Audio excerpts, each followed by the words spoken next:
मालवा साम्राज्य के राजा विक्रमादित्य अपनी नीतियों और न्यायप्रियता के लिए पूरे आर्यावर्त में प्रसिद्ध थे।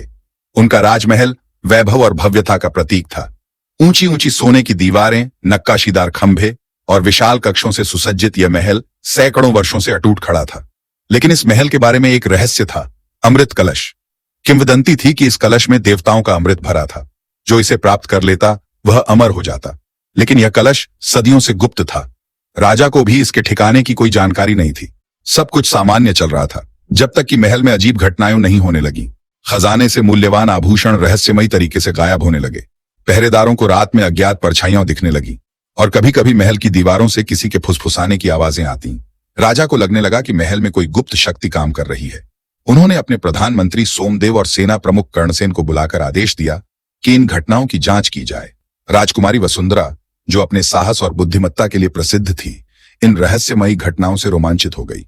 उन्होंने अपने छोटे भाई युवराज अर्जुन के साथ इस रहस्य को सुलझाने का निश्चय किया। राजकुमारी ने सबसे पहले महल की पुरानी पांडुलिपियों का अध्ययन किया। एक प्राचीन ग्रंथ में उन्होंने पढ़ा, जो जलती आंखों के बीच देख सकेगा वही अमृत तक पहुंच सकेगा। यह वाक्य समझना कठिन था, लेकिन वसुंधरा को यकीन था कि इसमें कोई संकेत छुपा है। इसी दौरान अर्जुन को महल के पुस्तकालय के एक कोने में एक रहस्यमयी दीवार दिखाई दी, जिस पर प्राचीन चित्र बने थे। उन चित्रों में दो जलती हुई आंखों जैसी आकृतियां बनी थीं।